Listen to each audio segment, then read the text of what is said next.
mga susi, ang mga kasama. May mga yoyo, ang mga kamay mo, ang mga laso at lobo. May mga susi, sa mesa. Kailito ang mga susi sa mesa. Ang mga susi sa kama ay yeye. Ang mga kuya ko ay may mga susi.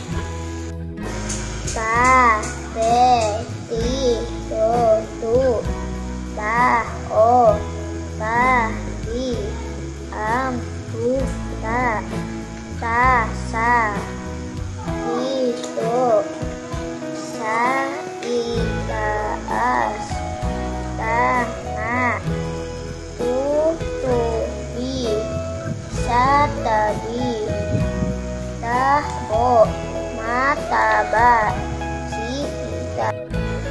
Adopt a Child Reading Program is an initiative that aims to support children in need by providing them with books and reading opportunities. This program may involve individuals or groups taking responsibility for providing reading materials, time to read with children, or supporting literary activities. Amasa,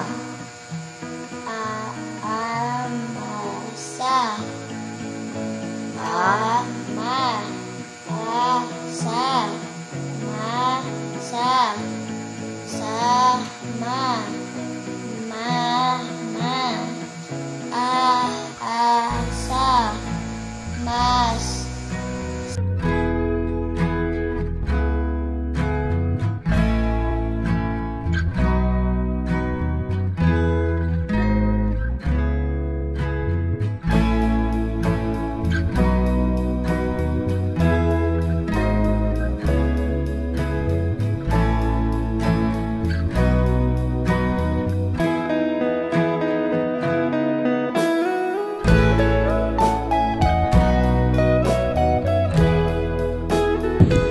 The purpose of this program is to improve children's reading skills, expand their knowledge, and give them inspiration and motivation to study.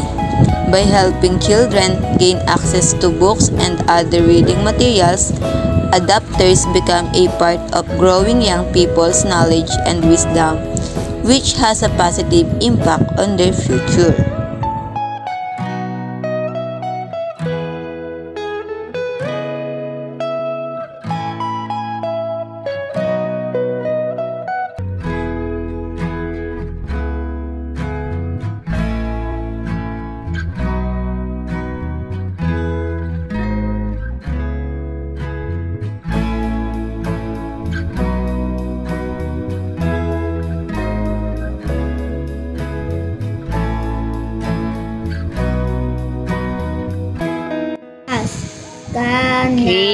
Kinagat siya ng haas. Ahas. Buhok. Mahaba ang buhok ko. Mahal kita. Bahaghari. Bahaghari. Makulay ang bahaghari. Lahat kasama ang lahat. Ahon. Umahon mula sa dagat. Anghang. Maanghang ang pagkain. Tahong. Nagluto ng tahong. Hulihan. Nakapila ako sa hulihan.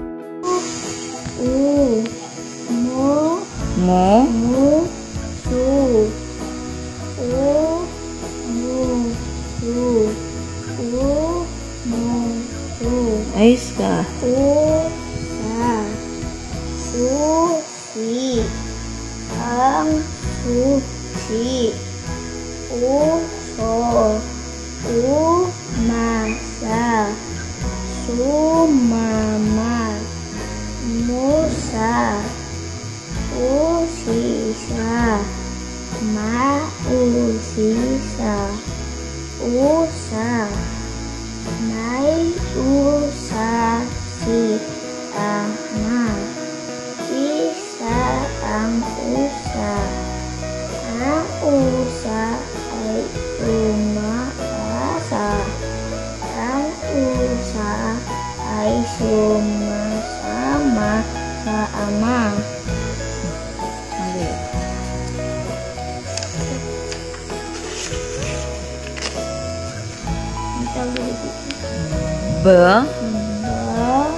B,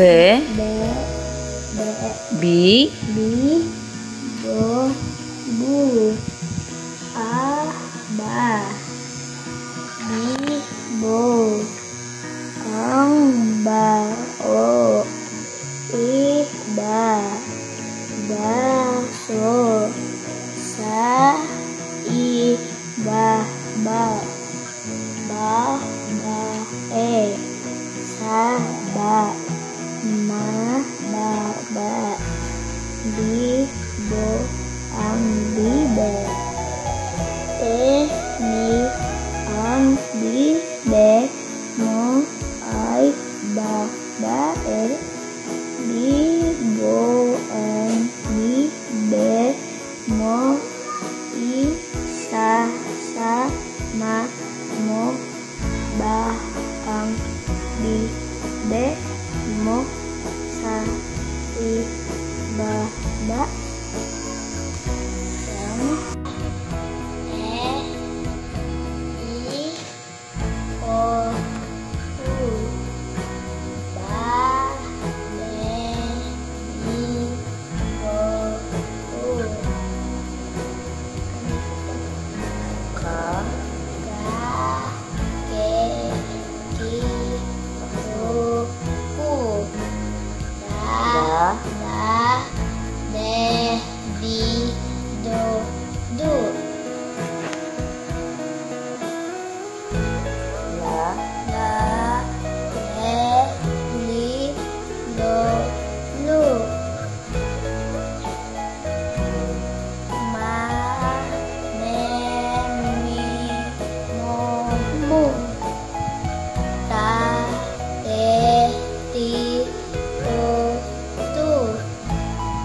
ya, ye, yi, yo, yu, za, sa, se, si, so, su. Dalaga, dalaga na siya. Dapa, dapat, naku, nadapa ang babae. Damit, masikip ang damit ko. Balde, puno na ang balde. Dila, dumila ang bata.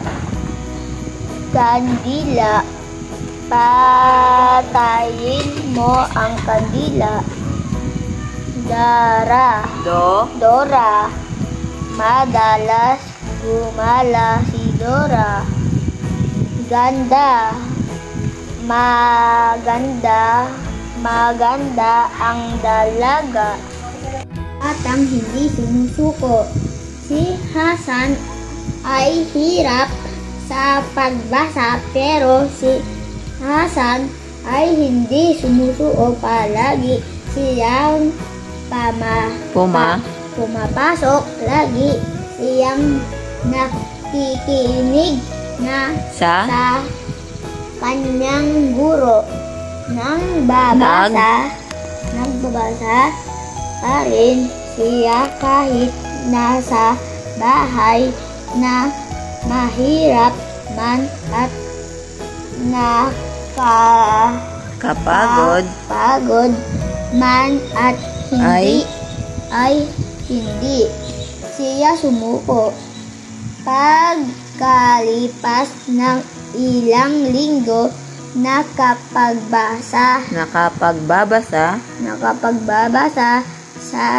na si Hasan. Hababasa na niya ang kaniyang mga aklat.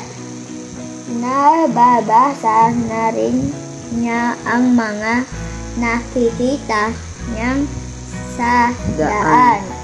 Masayang-masaya siya. Masayang-masaya rin ang kanyang mga magulang at mga guro.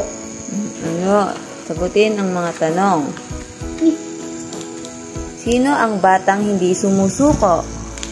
A. Si Helga, B. Si Hilda, C. Si Hasan. Si Hasan. Ano ang naging pagsubok niya? A. Maraming umaaway sa kanya, B. Nahihirapan siyang magbasa, C. Nagugutom siya. B. Mahirapan sa magbasa. Alin sa mga sumusunod ang hindi niya ginawa?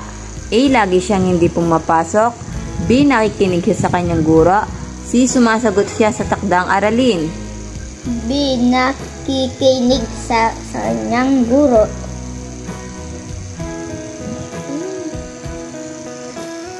Number 4. Bakit mahalaga ang matutong makabasa? A. Para hindi awayin ng mga kaklase, B. Para matupad ang mga pangarap, C. Maging masaya ang mga magulang.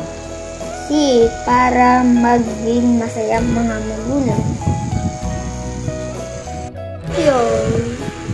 Pinocchio was a puppet. He was made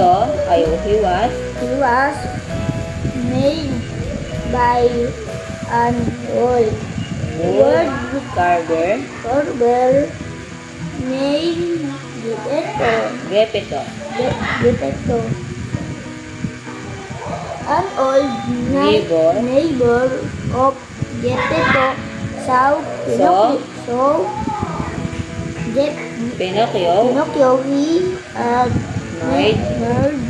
He had made the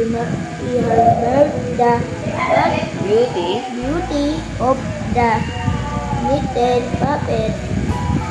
Pinocchio then joined other puppet in performing with a band. He was very happy with them.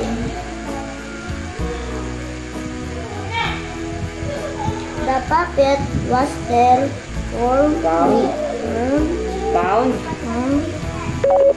good and did him 5 gold coins, but he made 2 thieves on his way home. The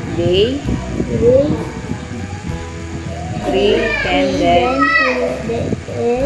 lame and blind. They took his 5 gold and then he hung him to a tree.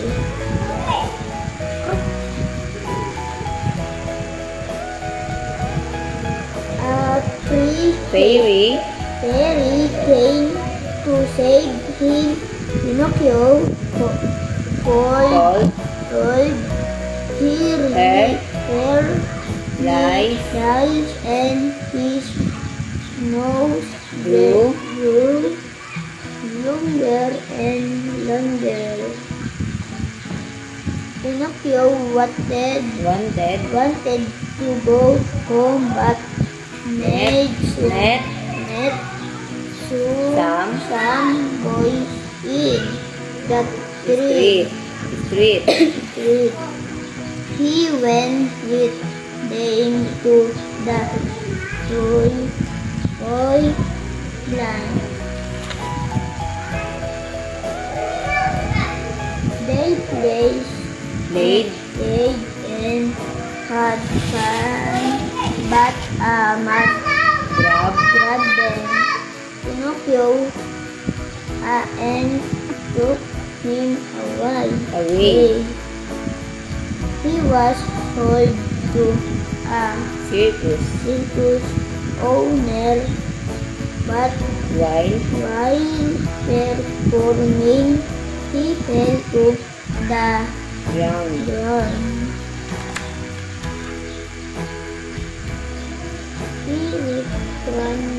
He returned to his father Geppetto, the fairy who helped him appeared and granted his wish to become man. The fairy gave him a fair fish. He promised her never to tell lies.